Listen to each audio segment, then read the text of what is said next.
News flex நேயர்களுக்கு வணக்கம். அரசியல் திண்ணை நிகழ்ச்சிக்கு வரவேற்பது நான் சிலம்பு செல்வி. இன்று நம்மளோடு இணைந்திருக்கிறார் இஸ்கஃப் அமைப்பை சேர்ந்த திவ்யா அவர்கள். நீங்க கேள்வி கேட்டீங்கன்னா நீங்க காக்ரோச், நாங்க நசுக்குவோம்.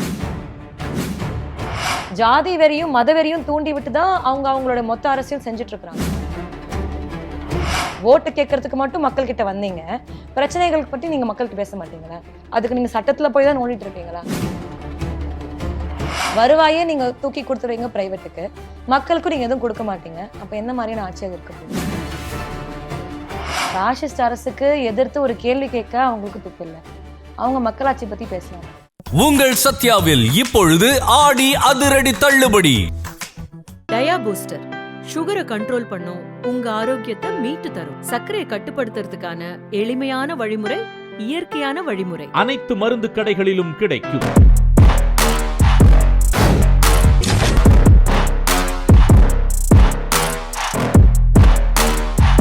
வணக்கம் தோழர். வணக்கம்.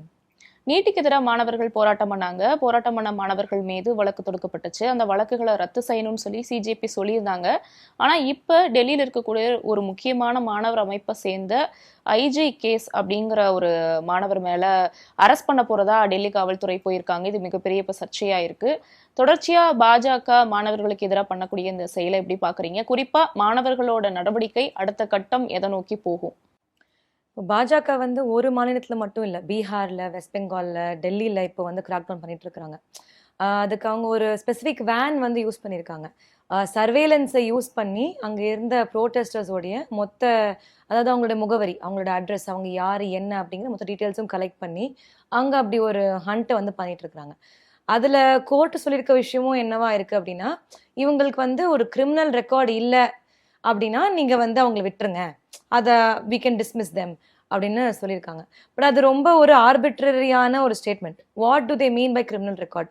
அந்த கிரிமினல் ரெக்கார்டு விசாரிக்கப்பட்டு அது க்ளோஸ் ஆன கேசஸாக இருக்கலாம், இல்லை ஒரு பெரிய கூட்டத்தில் ஒரு 4 பேர் மேலே அப்படி ஈஸியாக ஒரு கேஸை ஃப்ரேம் பண்ணவும் முடியும். அப்போது இந்த மாதிரியான விஷயங்கள் நடந்துக்கிட்டே இருக்குது.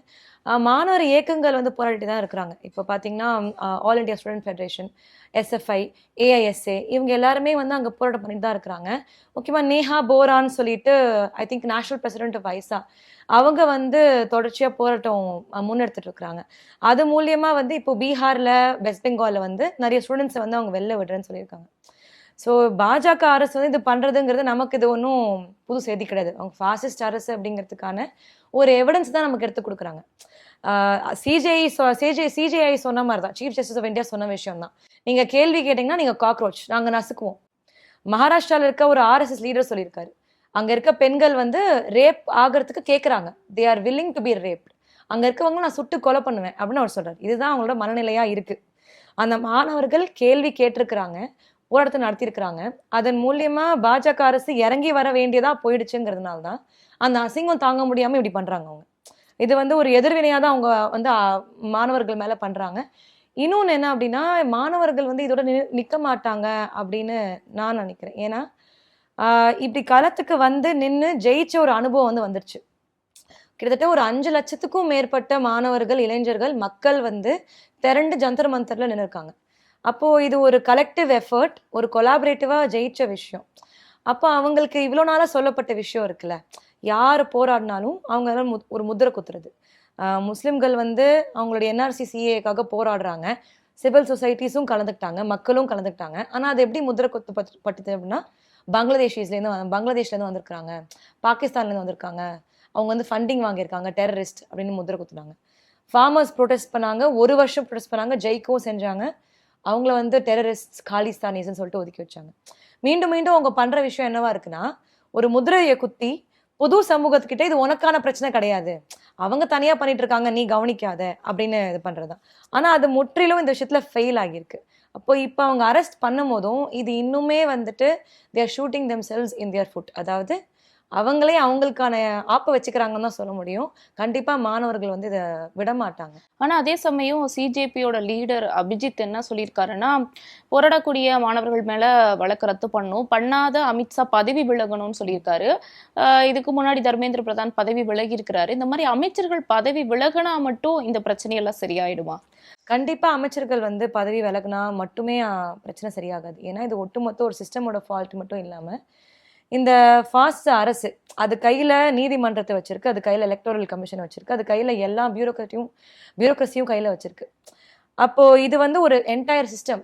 இப்போ தர்மேந்திர பிரதான் போயிட்டாரு, ஆனால் அவர் இடத்துல வேற ஒரு ஸ்ட்ராங்கான ஆர்எஸ்எஸ் பேக்ரவுண்ட் இருக்கக்கூடிய அமைச்சரை தான் போட்டிருக்கிறாங்க.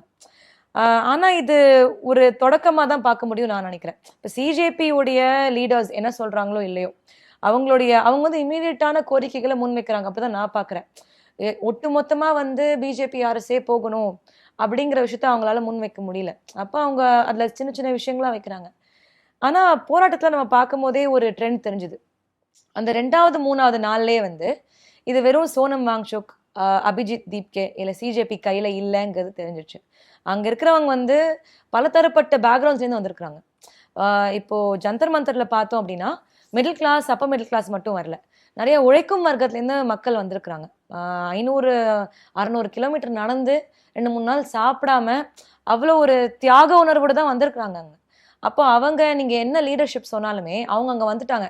அவங்க நினைக்கிறத அவங்க சாதிச்சு தான் போவாங்கங்கிற ஒரு விஷயத்தை வந்து பார்க்க முடியுது.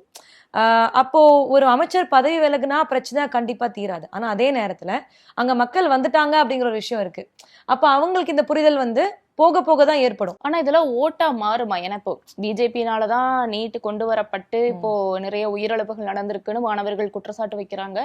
அந்த பட்சத்துக்கு இது ஓட்டா கன்வெர்ட் ஆனாதானே அது சரியா இருக்கும். பட் ஓட்டா கன்வெர்ட் ஆகுமா? நம்ம எலெக்ஷன்ஸ் பத்தி பேசுறோம் அப்படின்னா நம்ம எஸ்ஐஆர் பத்தி விட்டுட்டு பேச முடியாது. ஏன்னா இப்போ தமிழ்நாட்டில் எஸ்ஐஆரோடைய தாக்கம் வந்து கம்மியா இருக்கு அப்படின்னு தான் சொல்லப்படுது. அது இன்னும் நமக்கு ஃபுல் தகவல் தெரியல. ஆனால் மற்ற மாநிலங்களில் முக்கியமாக நார்த்தில் வந்து எஸ்ஐஆர் வச்சு தான் அவங்க ப்ளே பண்ணியிருக்காங்க. எஸ்ஐஆர் வச்சு மட்டும் கிடையாது, பல இடங்களில் முஸ்லீம் மெஜாரிட்டி ஓட்ஸ் வரக்கூடிய இடங்களில் ஆர்மியை டிப்ளாய் பண்ணியிருக்கிறாங்க. இப்போது நீங்கள் பெங்காலோட எலெக்ஷன்ஸ்லாம் பார்த்தீங்கன்னா முஸ்லீம் மெஜாரிட்டி போய் ஓட் போடுற இடத்துல தே டிப்ளாய்ட் தி ஆர்மி. அப்போ அங்கே வந்து அச்சுறுத்துறாங்க, வந்து பெண்கள் ஓட்டு போட வராங்க, நீங்கள் எதுக்கு வெளில வரீங்க, நீங்கள் யார் அப்படின்னு சொல்லிட்டு இது பண்ணுறாங்க. அவங்க சாதாரண முஸ்லீம் பெண்கள். அப்போ பிஜேபி வந்து தான் கையில் ஆர்மியை, எலக்டோரல் கமிஷனை, சுப்ரீம் கோர்ட்டை எல்லாத்தையும் வச்சுட்டு பண்ணக்கூடிய விஷயம் இருக்கு இல்லையா? அப்போ நம்ம எலெக்ஷன்னு பார்க்கும்போது இட் இஸ் நாட் ஜஸ்ட் இந்த மக்களுடைய மனநிலை எப்படி இருக்கும் அப்படிங்கிறது. It is also the fact that how BJP is மொத்தமாக கேப்சர் பண்ணியிருக்க சிஸ்டமா அப்படிங்கிறது. அப்போ இதெல்லாம் ஓட்டாக மாறுமா இல்லையாங்கிறது ஒரு நீண்ட கால விஷயம். ஏன்னா ஓட் அரசியலுங்கிறது அது பிஜேபி வந்ததுக்கப்புறம் அது மொத்தமாக மாறிடுச்சுங்கிறத பார்க்க முடியுது. சமீபமாக ஒரு பாஸ்ட் 2-3 இயர்ஸாகவே நம்மளால பார்க்க முடியுது இந்த அளவுக்கு மாறி இருக்குது. ஆனால் இதுக்கப்புறம் மக்களை வந்து அவ்வளோ சுலபமாக ஏமாற்ற முடியாது. ஏன்னா பிஜேபியோடைய அரசியலே எப்படி இருந்திருக்கு அப்படின்னா ஒரு வெறுப்பு பிரச்சாரம் தான். உங்களுக்கான பிரச்சனைகள் இருக்கா, உங்களுக்கு வந்து வேலை கிடைக்கல, இல்லை உங்களுக்கு வந்து உங்கள் படிப்புக்கேற்ற ஊதியம் கிடைக்கல அப்படின்னா அதுக்கான பிரச்சனை முஸ்லீம், அதுக்கான பிரச்சனை பங்களாதேஷிஸ், அதுக்கான பிரச்சனை வேற யாரோ. ஜாதி வெறியும் மத வெறியும் தூண்டி விட்டு தான் அவங்களோட மொத்த அரசியல் செஞ்சுட்டு இருக்கிறாங்க.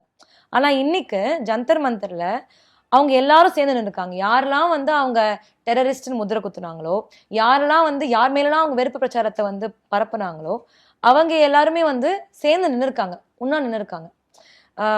ரொம்ப ஃபேமஸான ஒரு ஸ்லோகன் என்ன அப்படின்னா, மோடி வந்துட்டு ஆர்மி அனுப்புறாரு, மோடி வந்து போலீஸ் அனுப்புறாரு, ஆனால் ஜுனாயித் பாய் வந்து எங்களுக்கு சாப்பாடு போடுறாரு அப்படிங்கிற ஸ்லோகன்.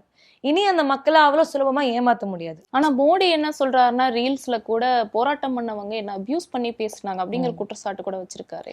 அபியூஸ் பண்றதை பத்திலாம் அவருக்கு பேச தகுதி இருக்கான்னு எனக்கு தெரியல. அதாவது ஒட்டுமொத்தமா ஒரு கண்ட்ரியே, ஒரு நாட்டு மக்களையே அபியூஸ் பண்ணி அவங்கள காக்ரோச்சுகள்னு கூப்பிட்டு அவங்கள வந்து கேள்வி கேட்ட மாணவர்களை அடிச்சு துரத்தி பெண்களோட ட்ரெஸ்ஸை கிழிச்சு ஆர்மியை டிப்ளாய் பண்ணவங்கலாம் வந்து அபியூஸ் பத்தி பேசுறது வந்து ரொம்ப கேலியா தான் இருக்கு. அதே சமயம் இங்க முதலமைச்சர் விஜய் அவர்களோட நீட்டுக்கு எதிரான பார்வையை எப்படி பாக்குறீங்க? குறிப்பா இங்க எப்படி அவங்க மாணவர்களை டீல் பண்ணாங்க? முதலமைச்சர் விஜயோட ஸ்டாண்ட் எப்படி பாக்குறீங்க? முதலமைச்சர் விஜய் வந்து அவருக்கு ஸ்டாண்ட் இருக்கான்னு தெரியல. அதாவது அவர் பல லெட்டர்ஸ் வந்து எழுதி கொடுக்குறாரு சென்ட்ரல் கவர்மெண்ட்டுக்கு. ஆனால் லெட்டர் வச்சு மட்டும் இதை சாதிக்க முடியாது. இன்னொரு விஷயம் என்ன அப்படின்னா, மக்கள் வந்து மாற்றம்னு நம்பி ஓட்டு போட்டிருக்கிறாங்க. அப்படி என்ன மாற்றத்தை கொண்டு வந்துட்டாங்கன்னு நமக்கு தெரியல. ஏன்னா இப்போ வரைக்கும் அவங்க என்ன சொல்றாங்கன்னா ரொம்ப கம்மி நாள் தான் ஆகியிருக்கு, ரொம்ப கம்மி நாள் தான் ஆகியிருக்கு, எப்போ அவங்களுக்கு சரியான டைம் கிடைக்கும்னு தெரியல வேலைகள் செய்யறதுக்கு. இன்னொரு முக்கியமான விஷயம் என்னன்னா, டிவிகே கவர்மெண்ட்டுக்கு ஒரு டிரான்ஸ்பரன்சி இல்லை. அதாவது இப்போ அது மேகதாது இஷ்யூவாக இருக்கட்டும், இல்லை நீட் இஷ்யூவாக இருக்கட்டும், இல்லை எந்த இஷ்யூவாக இருக்கட்டும், அவங்க ஸ்டாண்ட் என்ன, அவங்க என்ன பண்ண போறாங்க, அது அந்த பிரச்சனையை எப்படி டீல் பண்ண போறாங்க? நாங்க லெட்டர் எழுதி கொடுத்துட்டோம் அப்படின்னு பேசுறாங்க. அவங்க அமைச்சர்களே மாத்தி மாத்தி பேசுறாங்க.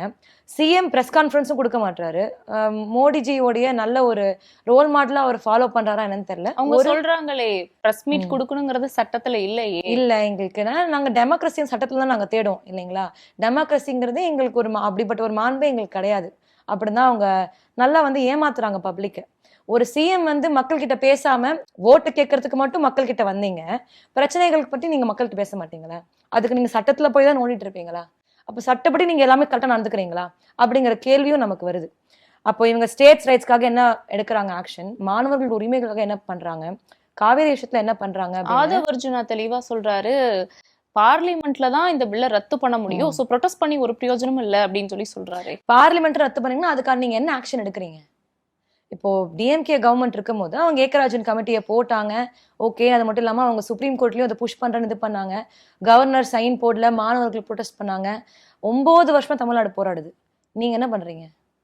அதாவது the ball is in the court of the supreme court, it is in the hands of the governor. ஒன்றிய அரசு கையில தான் இப்போ வந்து கேம் இருக்கு. அவங்க தான் வந்து நீட் ரத்து பண்ண முடியுங்கிறது நமக்கு தெளிவாக தெரியுது. நம்ம எவ்வளவுதான் மேல புஷ் பண்ணாலும் நீதிமன்றத்துக்கிட்டயோ பிரசிடென்ட் கிட்ட போய் தான் உட்கார போகுது. அப்போ மக்கள் மன்றம் முடிவா பண்ண போதா இல்ல நீதிமன்றம் முடிவு பண்ண போதா? ஏன்னா நம்ம சமயமா பார்த்த எல்லா தீர்ப்புகளுமே நீதிமன்றம் பிஜேபியோடைய சார்ந்துதான், அதுக்கு ஆதரவா தான் வந்து அவங்க கொடுத்துட்டு இருக்காங்க எல்லா ஜட்ஜ்மெண்ட்ஸுமே. அப்ப இதுல மட்டும் அவங்க என்ன பண்ணிட போறாங்கிற விஷயம் இருக்கு இல்லைங்களா? ப்ரோட்டஸ்ட் நடந்துட்டு இருக்கும் போது, ஜந்தர் மந்தர் ப்ரோட்டஸ்ட் நடந்துட்டு இருக்கும் போது ஒரு பேப்பர் லீக் ஆயிருக்கு. எப்படிப்பட்ட ஒரு கையாலாகாத அரசு, எப்படிப்பட்ட ஒரு இன்எஃபிஷியன்ட் சிஸ்டமா அது இருக்க முடியும்? அப்போ இது எந்த இடத்துல முடிவு பண்ண வேண்டிய இடம்? நீதிமன்றங்களும் இதை பத்தி பேசுறது இல்ல, வந்து ப்ரோட்டஸ்ட் பண்ண மாணவர்கள் பத்தி அவ்வளோ நேரம் பேசுது. அப்ப நீதிமன்றத்துக்கிட்டே நம்ம நீதி எதிர்பார்க்க முடியுமா? மக்கள் மன்றத்துல மக்கள் வரும்போது மட்டும்தான் நீட்டுக்கான பேன் வரும்.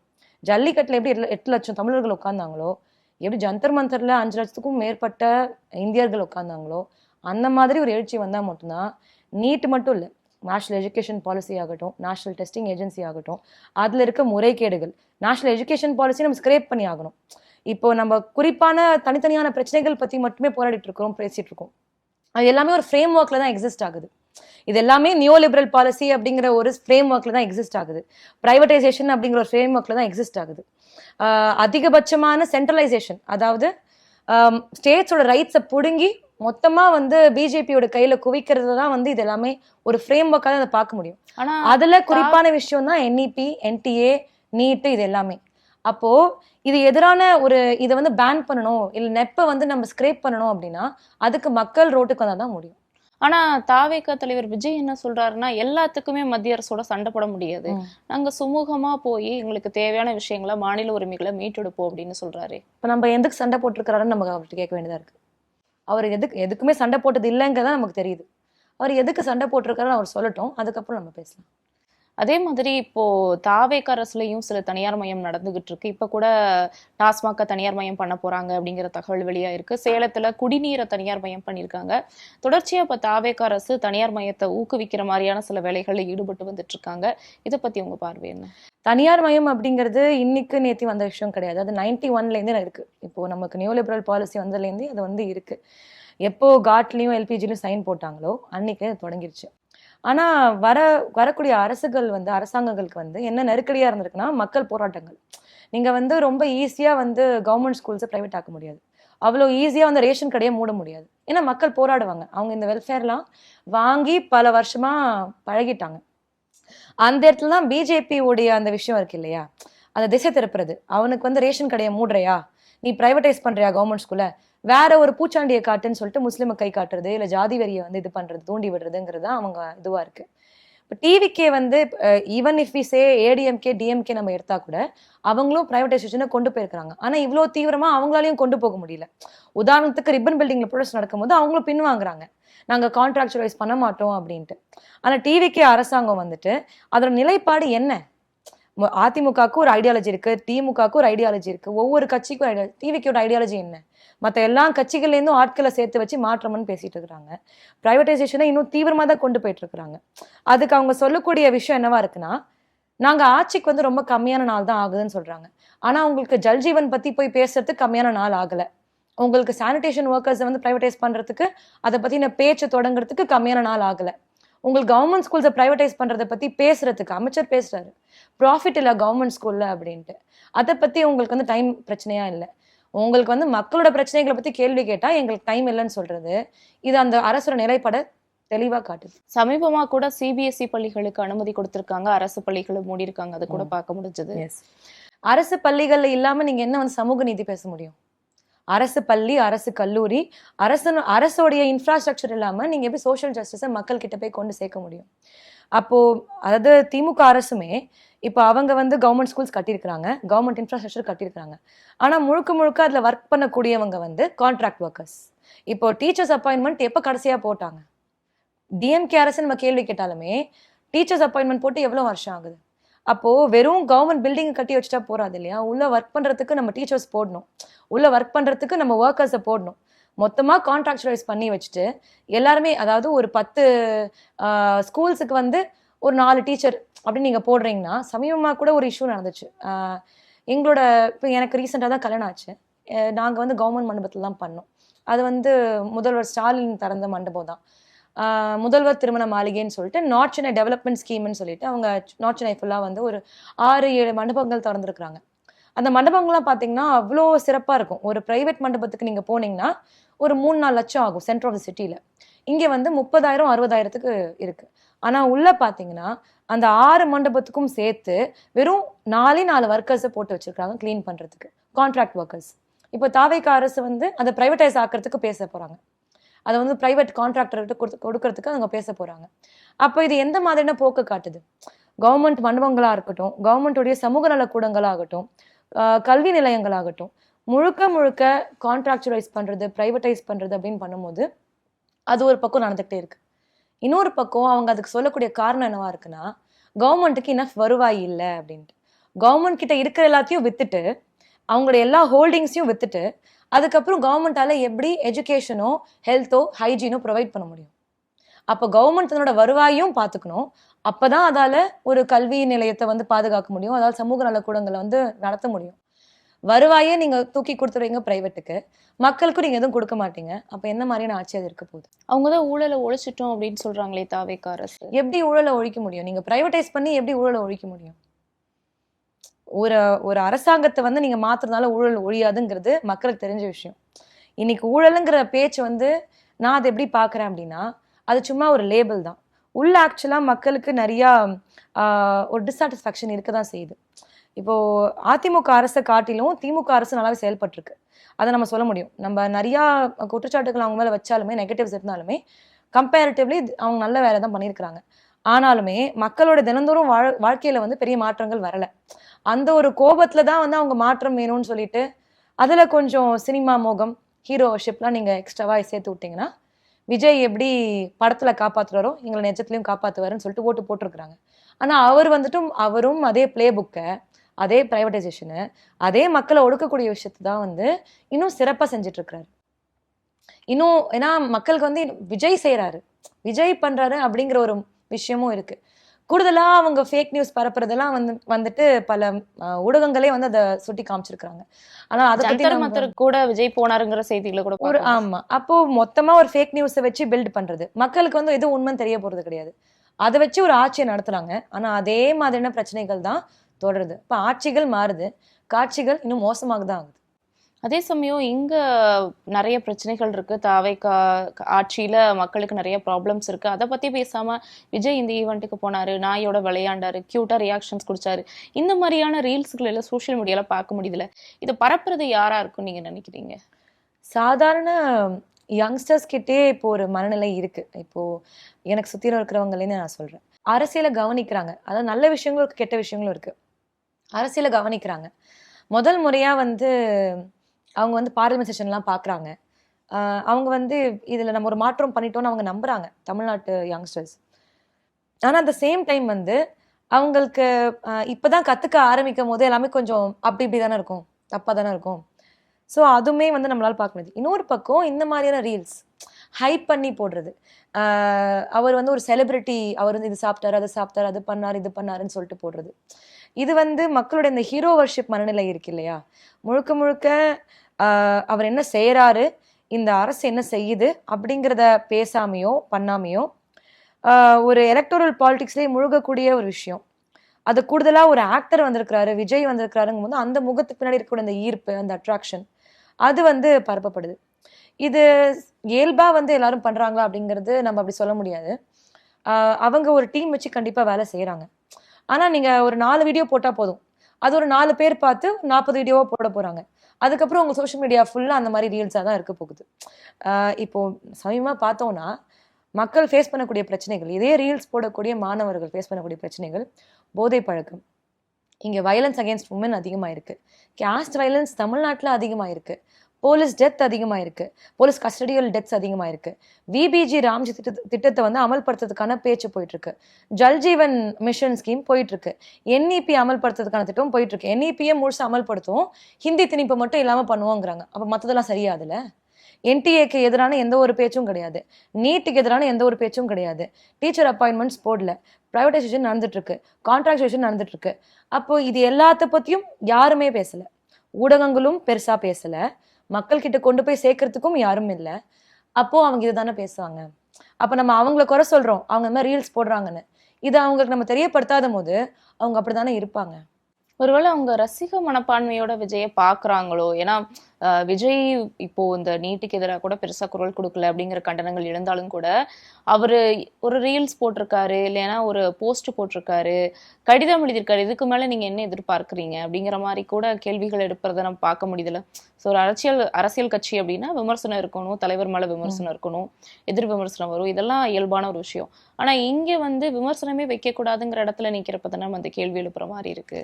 அவங்களுக்கு உங்களுக்கு ரொம்ப பிடிச்ச ஒரு நபர் இருக்காருன்னு வச்சுக்கோங்களேன், அப்போ வந்து எவ்வளோதான் வந்து யாராவது அவங்களுக்கு சொன்னாலுமே, உங்களுக்கே தப்புன்னு தெரிஞ்சாலுமே நீங்க டிஃபெண்ட் தானே பண்ணுவீங்க. இல்லைங்க அவர் இது பண்ணிட்டார்ல, நம்ம ஏதாவது ஒரு லூப் ஹோல் தின்னுட்டே இருப்போம். அதுதான் மக்கள்கிட்ட, அதுவும் நான் எல்லா மக்களும் சொல்ல மாட்டேன், ஒரு சில செக்ஷன் ஆஃப் மேபி யங்ஸ்டர்ஸ் அப்படின்னு நம்ம சொல்லலாம், அவங்ககிட்ட தான் இருக்கு. நம்ம வந்து மாற்றம் சொல்லிட்டு ஓட்டு போட்டிருக்கோம், அப்போ கேள்வி கேட்கும்போது இது எங்க அரசு, இல்லை அவரு நல்லவர் தாங்க அப்படின்னு சொல்லிட்டு அவங்க டிஃபெண்ட் பண்றாங்க. ஆனா உண்மையிலேயே அவங்களுக்கு நடக்கக்கூடிய அநீதிகளையும் பிரச்சனைகளையும் அவங்க கொண்டு போய் சேர்க்கறதுக்கு வேலை செய்யற அமைப்புகளோ இல்ல அவங்கள அரசியல் படுத்துறதுக்கு, அதாவது அவங்களுடைய பிரச்சனைகளுக்கான தீர்வு என்ன, முதல்ல என்ன பிரச்சனை இருக்கு. இன்னைக்கு பாத்தீங்கன்னா இதே இந்த மாதிரி ரீல்ஸ் போட்டுட்டு விஜயை சப்போர்ட் பண்ணக்கூடிய யங்ஸ்டர்ஸ் வந்து அவங்களுக்கான ஜாப் இன்செக்யூரிட்டி இருக்கு, எஜுகேஷனுக்கு ஏற்ற ஜாப் இல்லை. இந்த மாதிரி 4000 ரூபாய் கொடுப்பேன் வேலை இல்லாதவங்களுக்கு கூட சொல்லியிருந்தாரு. ஆமா, அப்போ இந்த பிரச்சனைகள்லாம் இருக்கு. ஆனா இந்த பிரச்சனைகளை பத்தி பேசுறதுக்கோ அவங்களுக்கு புரிய வைக்கிறதுக்கோ யாருமே இல்லை. அவங்களோட தினந்தோறும் வாழ்க்கை எப்படி இருக்கு, வீட்டுக்கு போறாங்க, ஆஃபீஸ் போறாங்க, திரும்ப வராங்க, அப்புறம் ஒரு டிப்ரெஸ்டா இருக்கு அப்படி இப்படின்னு சொல்றாங்க, என்டர்டெயின்மெண்ட்டுக்கு போறாங்க, ஒரு படம் பாக்குறாங்க, ஊர் சுத்துறாங்க. ஆனா அதை தாண்டி அவங்க ஃபேஸ் பண்ணக்கூடிய பிரச்சனைகளுக்கு என்ன காரணம், அதுக்கு பின்னாடி என்ன அரசியல் இருக்கு, அதை எப்படி சால்வ் பண்ண முடியும் அப்படிங்கிற அரசியலை யாரு கொண்டு போய் சேர்க்கணும்? முற்போக்கு அமைப்புகள் தான் கொண்டு போய் சேர்க்கணும், நம்ம தான் கீழே போய் வேலை செய்யணும். ஆனா அப்படி இல்லாத போது அதனுடைய ஒரு வேக்யூம் இருக்கு, ஒரு ஸ்பேஸ் இருக்கு, மக்கள் கிட்ட கொண்டு போய் அவங்களோட பிரச்சனைகள் என்னன்னு புரிய வைக்கிறதுக்கான ஆட்கள் ரொம்ப குறைவா இருக்காங்க. அப்படிங்கும் போது இயல்பா இந்த ரசிகர் மனப்பான்மை தானே ஓங்கி இருக்கும். அது வந்து உங்களுக்கு ஒரு என்ன சொல்றது, ஒரு என்ன வலி இல்லாம ஒரு ஊசி போடுவாங்க இல்லைங்களா, அந்த மாதிரியான, வலி தெரியக்கூடாதுன்னு சொல்லிட்டு ஊசி போடுவாங்கல்ல, அந்த மாதிரியான ஒரு இதுதான் அவங்களுக்கான பிரச்சனைகளுக்கு ஒரு இதுனா ரீல்ஸ் பாக்குற மாதிரி அவங்க சிஎம் விஜயை பாக்குறாங்க, அவ்வளவுதான். முன்னாள் முதலமைச்சர் மு.க. ஸ்டாலின் ஒரு ஸ்டேட்மெண்ட் சொல்லியிருக்காரு, சிவப்பையும் மஞ்சளையும் கலந்தா காவி வரும், ஸோ அந்த காவி நிற கலர் தான் வந்து தாவேக்காவோட அஜெண்டா, அவங்க தான் அந்த ஐடியாலஜி அப்படிங்கிற மாதிரி பேசுறாரு. இதை பத்தி உங்க பார்வை என்ன? இன்னைக்கு புது புது கட்சி ஆரம்பிக்கிறது தான் எல்லாருடைய வேலையா இருக்கு. இப்போ நம்ம அண்ணாமலையை பார்க்குறோம், சீக்கிரமா தனுஷ் வந்துருவார் போல. ஆர்எஸ்எஸ் பிஜேபிக்கு வந்து தமிழ்நாட்டில் பிஜேபி அப்படிங்கிற நேமோட வர முடியாதுன்னு தெரிஞ்சிருச்சு. மோரோவர் ஒரு ஆல் இண்டியா பார்ட்டி அப்படிங்கிற பேர்ல தமிழ்நாட்டில் ஜெயிக்கவே முடியாதுங்கிறது இன்னும் ஒரு பக்கம் இருக்கு. இன்னொரு பக்கம் டிவிகேவோடைய ஐடியாலஜின்னு பார்த்தீங்கன்னா அப்படி எதுவும் கிடையாது. இப்போ அவங்க சொல்றது வந்து பெரியார் அம்பேத்கர் எங்கள் ஐடியாலஜிக்கல் இதுன்னு சொல்றாங்க, போலீஸ் லாக்அப் டெத் நடந்திருக்கு எதுவும் சொல்லலை, கேஸ்ட் ஆனர் கில்லிங் நடக்குது அதுக்கு எதுவுமே அவங்க சொல்லலை. இன்னொரு பக்கம் வேலு நாச்சியார் வந்து அவங்களுடைய ஐடியாலஜிக்கல் லீடர்னு சொல்றாங்க, அது என்ன ஐடியாலஜிக்கல் லீடர் எனக்கும் புரியல. அப்போ இவங்க ஐடியாலஜி என்னங்கிறது அவங்களுக்கும் தெளிவில்லை, அவங்க யாரும் நமக்கு தெரியவும் இல்லை. தாவேக்கா அரசுல இருக்கக்கூடியவங்க, அமைச்சர்களா இருக்கக்கூடியவங்க வந்து ஆர்எஸ்எஸ் பிஜேபி ஏடிஎம்கேல இருக்கக்கூடியவங்க வந்து இருக்கிறாங்க. வாச்சாத்தி சம்பவத்துடைய முக்கியமான ஹீரோ அவர் வந்து இருக்கிறாரு ஒரு முக்கியமான அமைச்சரா. அப்ப இவங்க யாருங்கிறது அவங்க செயல்பாடுலேருந்து நமக்கு தெரியுது. எப்படி பிஜேபி வந்து ஒரு வெறுப்பரசியல், அதாவது ஜாதி மதத்தை வச்சு முழுக்க முழுக்க நியோ லிபரல் பாலிசியை இம்ப்ளிமெண்ட் பண்ணுறான். ஒரு கார்ப்பரேட் பாலிசியை வந்து இம்ப்ளிமெண்ட் பண்ணுறாங்க. அதே வந்து டிவிக்கே பண்ண ஆரம்பிப்பாங்களோ? இப்போ வேணா கொஞ்சம் விடலாம், இப்போவே கொஞ்சம் ஆரம்பிச்சிட்டாங்க. ஆனால் போக போக இதுதான் அவங்க தீவிரமாக செயல்படுத்துவாங்க. ஆனால் அதுக்கான பதில் என்னவா இருக்குன்னா, சிஎம் விஜய் எவ்வளோ நல்லவர், அவர் எவ்வளோ வல்லவர், அதுக்கு சப்போர்ட் பண்ணுறதுக்கான ஃபேக் நியூஸ் டீமும் இருக்கும். அப்போது அவர் முன்னாள் முதலமைச்சர் சொல்கிறதுல ஒரு % ஆஃப் உண்மை இருக்குன்னு தான் நான் நினைக்கிறேன். பேசும்போது சொல்லியிருந்தீங்க தனுஷ் அரசியல் பத்தி பேசியிருக்காரு, விஜய் இப்போ அரசியல்ல இருக்கிறாரு, அண்ணாமலை அப்படின்னு. தொடர்ச்சியா இப்போ நடிகர்கள் அரசியலுக்கு வர்றது தப்பு கிடையாது. பட் நடிகர்கள் மட்டுமே அரசியலுக்கு வந்து அவங்களுக்கு ஒரு அட்டென்ஷன் கிடைக்கிறப்போ இளைஞர்களுக்கு உண்மையாமே அரசியல் பேசக்கூடிய அரசியல் தலைவர்கள் யாருங்கிறது தெரியாம போயிருமா? கண்டிப்பாக தெரியாமல் தான் போகும். ஏன்னா அது வந்து ஒரு சினிமா மோகம் தானே. அவர் எப்படி வந்து படத்தில் வந்து ஹிட் சீனில் வந்து அப்படியே ஃபைட் பண்ணுறாரு, ஆக்ஷன் ஹீரோ மாதிரி நடந்துக்கிறாரு, அதே மாதிரி தான் வந்து ரியாலிட்டியில் அவங்க இருப்பாங்கன்னு அவங்க நம்புகிறாங்க. ஏதோ ஒரு அளவில் அவங்க நம்புகிறாங்க. அவர் எவ்வளோ கஷ்டப்பட்டு மேலே வந்திருக்கிறாரு சினிமா ஃபீல்டில். அப்போது கண்டிப்பாக வந்து அவருக்கு கஷ்டம்லாம் புரியும், ஆட்சிக்கு வந்து அவர் நமக்குலாம் நல்லது செய்வார் அப்படின்னு அவங்க நினைக்கிறாங்க, அவங்க நம்புகிறாங்க. அது அவங்க தப்பு கிடையாது. ஆனால் இதுதான் சூழலாக இருக்குது. அதே மாதிரி இப்போ முதலமைச்சர் விஜய் அவர்களோட ஆட்சியில பட்ஜெட் தாக்கல் பண்ண போறாங்க. அந்த தாக்கல்ல நிறைய வாக்குறுதிகள் கொடுத்திருந்தாரு. இளைஞர்களுக்கு வேலை வாய்ப்பு கொடுக்குறேன்னு சொல்லியிருந்தாரு. மகளிருக்கு 2500 ரூபாய் இலவச பேருந்து, அதுன்னு எக்கச்சக்கமா கொடுத்திருக்காரு. இதெல்லாம் நிறைவேற்றுறதுக்கு வாய்ப்பு இருக்கா? அல்லது உண்மையாமே இந்த நலத்திட்டங்களை செய்வோம்னு சொல்லி ஆட்சியை பிடிக்கிறாங்களே, இது ஒரு முக்கியமான ரோல் பிளே பண்ணுதா? முதல்ல இந்த நலத்திட்டங்களே நம்ம கொஞ்சம் ஆய்வுக்குட்படுத்தணும்னு நான் நினைக்கிறேன். அதாவது தாவேக்கா அரசு மட்டும் நான் சொல்லலை, பொதுவாகவே இப்போது தமிழ்நாட்டு பாலிடிக்ஸில் ஈவன் டிஎம்கே பீரியடில் கூட இப்போது மகளிர் உரிமை தொகை கண்டிப்பாக அது ஹெல்ப்ஃபுல்லான விஷயம் தான். ஆனால் நீங்கள் மகளிருக்கு 2000 rupees கொடுக்கறத விட 2500 rupees கொடுக்குறீங்களோ என்ன வேணால் கொடுங்க, ஆனால் அது கொடுக்கறத விட அவங்களுக்கு இலவசமான பஸ் பாஸ், அதாவது ப்ராப்பரான பப்ளிக் பஸ்ஸஸ், அதிகமான பப்ளிக் பஸ்ஸஸை கொடுக்கறதாகட்டும், இல்லை வேலைவாய்ப்பு கொடுக்கறதாகட்டும், அவங்களுடைய தினந்தோறும் சுமைகள் இருக்கு இல்லையா, எதுக்கு அந்த 2000 rupees அவங்களுக்கு தேவைப்படுது? ஏன்னா அவங்க எங்கே அவங்களுக்கு செலவாகுது, கவர்மெண்ட்டோட இன்ஃப்ராஸ்ட்ரக்சரை அவங்களால பயன்படுத்த முடியல அப்படிங்கிற சிக்கல் இருக்குது. வேலைவாய்ப்பு குறைஞ்சிருக்கு அப்படிங்கிற சிக்கல் இருக்குது.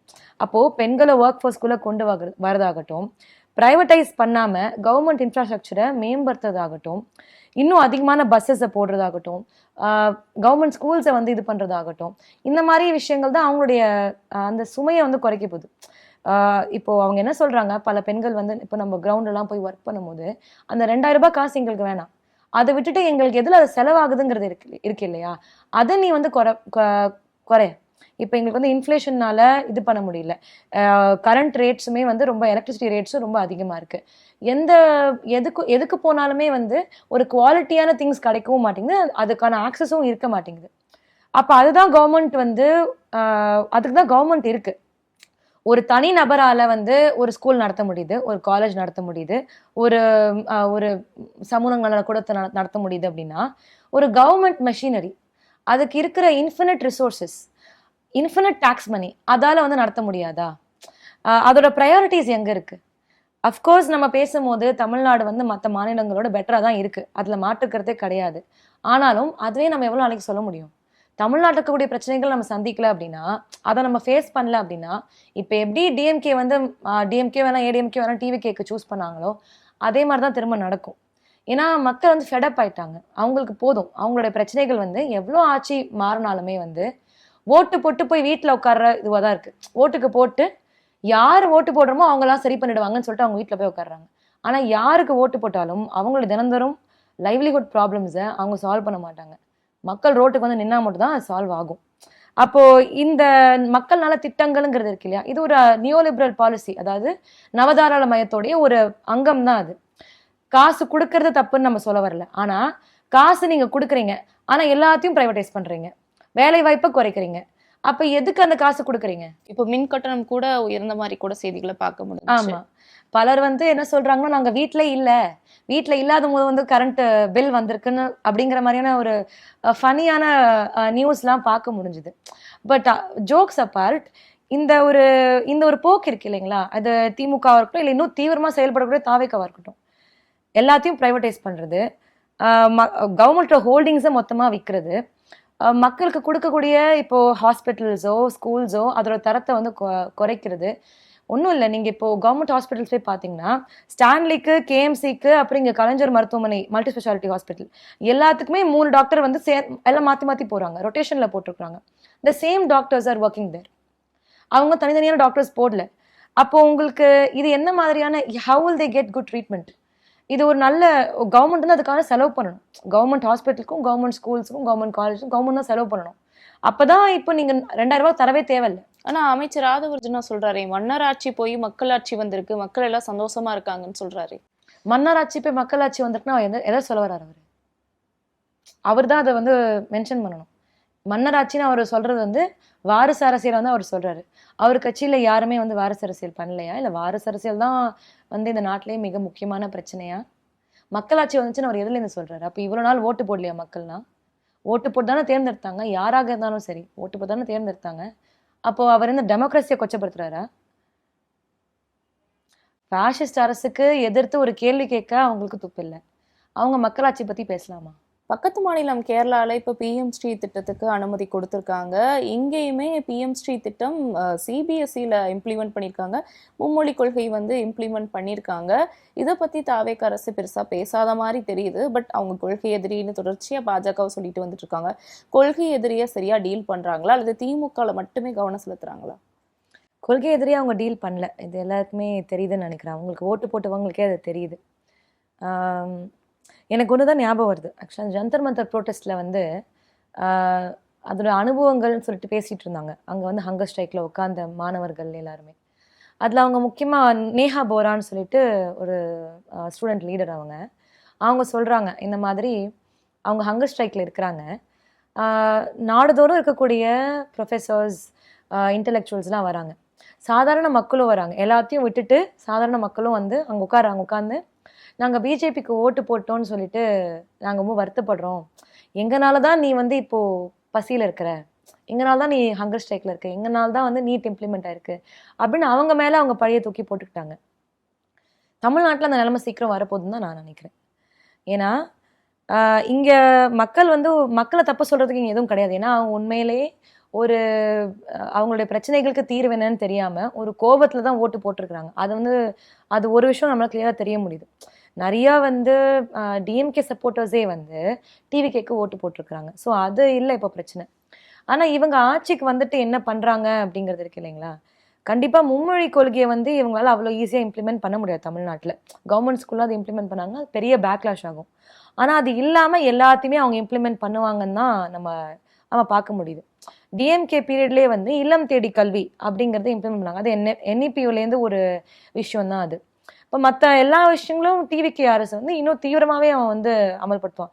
திமுக எதை ரொம்ப பார்த்து இது வந்து மக்களுக்கு பிரச்சனைகள் வரும். இப்போ நம்ம நெப்பில் இந்த விஷயங்கள் மட்டும் எடுத்துக்கலாம், இந்த விஷயங்கள் வேண்டாம். இப்போ ஜல்ஜீவன் இருக்குன்னா ஜல்ஜீவன் நம்ம எதிர்க்கணும், அது நமக்கு சரியில்லை. விபிஜி ராம்ஜி இருக்குன்னா அதை நம்ம எதிர்க்கணும் அப்படின்னு எப்படி பார்த்து பண்ணாங்களோ, டிவிக்கு வந்து மொத்தமாக நம்ம வந்து அதை இம்ப்ளிமெண்ட் பண்ணலாம் அப்படிங்கிற பிளான்ல தான் அவங்க இருக்கிற மாதிரி தெரியுது. ஏன்னா நம்ம ஆல்ரெடி பேசினதுலேருந்து இது வரைக்கும் எந்த ஒரு விஷயத்துக்குமே வந்து அவங்க ஒரு ஸ்ட்ராங்கான ஒப்போசிஷன் கொடுத்ததே இல்லை. அவங்க கொள்கை எதிரின்னு சொல்லக்கூடியவங்களுக்கு அந்த கொள்கையை எதிர்த்து அவங்க எப்போ பேசியிருக்கிறாங்க? அவங்க ஓன் ஆட்சியில் இப்போ வந்து ஒரு போலீஸ் லாக்அப் டெத் நடந்திருக்கு, ஆனர் கில்லிங் நடக்குது. அவங்க அதுக்காக ஏதாவது ஒரு ஆக்ஷன் எடுத்தாங்களா? அவங்க அமைச்சர்களே மாற்றி பேசுகிறாங்க. ஒரு விஷயத்தை பற்றி நம்ம அவங்ககிட்ட கேள்வி கேட்டோம்னா ஒருத்தர்னா சீக்கிரம் சொல்கிறோம் அப்படிங்கிறாரு, இன்னொருத்தர்னா எங்களுக்கு தெரியல நாங்கள் பேசிட்டு சொல்கிறோம் அப்படிங்கிறாரு. மாற்றி பேசுறது தான் இருக்குது. சிஎம் என்னன்னா மக்கள்கிட்ட பேசவே மாட்டார் போல, அவர் பஞ்ச் டைலாக் பேசும்போது மட்டும்தான் வருவார். அப்போ இப்படி ஒரு சூழல் இருக்கு இல்லைங்களா? சீக்கிரமே நேஹா போரா என்ன சொன்னாங்களோ, டெல்லியில் எப்படி மக்கள் வந்து பிஜேபிக்கு ஓட்டு போடுறதுக்கு மன்னிப்பு கேட்டாங்களோ, டிவிகேக்கு ஓட்டு போடுறதுக்கு இங்கே இருக்க மக்களுமே வந்து ஆரம்பிக்க போகிறாங்க அப்படின்னு நான் நினைக்கிறேன். அதே மாதிரி நீங்கள் வந்துட்டு சில நேர்காணலில் சொல்லியிருந்தீங்க, உங்களோட குடும்பம் வந்து வலதுசாரி சித்தாந்தம் கொண்டவங்க, பட் நீங்கள் இடது சார்ந்து பேசுகிறீங்க. எப்படி உங்களுக்கு இந்த ஆர்வம் வந்தது? எப்படி இல்லை இடது சார்ந்து பேச ஆரம்பிச்சிங்க? எங்கள் வீட்டில் வந்து எப்பவுமே அரசியல் பேசுவாங்க. அது வந்து இப்போது நிறைய பேர் வீட்டில் அரசியலே பேசாமல் இருப்பாங்க. அதுலேருந்து ஒரு சேஞ்ச் இருந்துச்சு. எனக்கு சுற்றி நடக்கக்கூடிய விஷயங்களை வந்து கவனிக்கிறதுக்கான ஒரு வாய்ப்பு கிடைச்சிது. ரொம்ப சின்ன வயசுலேருந்தே வந்து நாங்கள் நியூஸ்லாம் நானும் என் ஃப்ரெண்ட்ஸை சேர்ந்து பார்த்து பேசிகிட்டு இருப்போம். பட் 2011 வரைக்குமே வந்து எங்கள் அம்மா அப்பா வேறு மாதிரி இருந்தாங்க, அதுக்கப்புறமே வேறு மாதிரி இருந்தாங்க. 2011-12 வரைக்கும் வந்து ஓரளவுக்கு செக்யூலராக இருந்தாங்கன்னு என்னால் சொல்ல முடியும். இப்போ எங்கள் வீட்டிலலாம் வந்து ரம்ஜானுக்குலாம் வந்து நோன்பு இருப்பார் எங்கள் அப்பா. சம்டைம்ஸ் ஃப்ரைடே ஜும்மா ப்ரேயர்லாம் பண்ணுவார். எங்கள் வீட்டில் மதர் மேரி ஃபோட்டோலாம் இருக்கும். அதுக்கும் எங்கள் அம்மா பூ வச்சு பொட்டு வச்சு பூஜை பண்ணுவாங்க. ஏதோ ஒரு அளவில் ஒரு செக்யூலரிசம் வந்து இருந்திருக்கு அவங்க மனசில். அதே மாதிரி வேறு சமூகங்களை சார்ந்த ஃப்ரெண்ட்ஸ் வந்து அவங்களுக்கு இருந்தாங்க, இப்பயும் இருக்காங்க. ஆனால் 2011-12 அப்புறம் பார்த்தீங்கன்னா ஒரு பயங்கரமான ரேடிகலைசேஷன் வந்து நடந்திருக்கு. த்ரூ அவுட் த கண்ட்ரி நடந்திருக்கு. அது எங்கள் வீட்லேயுமே வந்து பிரதிபலிச்சுது. அப்போது நான் வளர்ந்த சூழலுமே வந்து ஒரு செக்யுலரான சூழல், அரசியல் பேசி அது மாதிரி. அப்போ நான் நிறைய கேள்விகள் கேட்டு தான் வளர்ந்தேன். 2011-12 அப்புறமா அவங்க ரேடிகலைஸ் ஆகி எந்த அளவுக்கு பேச ஆரம்பிப்பாங்க அப்படின்னா, இப்போது பாஜக தலைமையில் நிறைய ரயட்ஸ் நடக்கும் நாட்டில். நார்த் ஈஸ்ட் டெல்லியில் நடந்துச்சு, குஜராத்தில் நடந்துச்சு. அதெல்லாம் வந்து நல்ல விஷயம்தான் அப்படின்னு சொல்லிட்டு பேசக்கூடிய மனநிலையை வந்து மக்கள் மத்தியில் அவங்க விதைச்சாங்க. அதை வந்து எங்கள் வீட்லேயும் பார்க்க முடிஞ்சுது, சுற்றிலுமே பார்க்க முடிஞ்சுது. பட் அந்த இடத்துல நான் அப்படி வளரல இல்லைங்களா. இப்போ எனக்கு பல கேள்விகள் வந்துச்சு. அந்த இடத்துலேருந்து தான் வந்து அந்த ஸ்பிளிட் அப்படிங்கிறது நடந்துச்சு. அவங்க வந்து இன்னும் மேலும் மேலும் ரைட் விங்காக ஆனாங்க, நான் வந்து மேலும் மேலும் லெஃப்ட் விங்காக ஆகிட்டேன். ரொம்ப நன்றி. ரொம்ப நன்றி.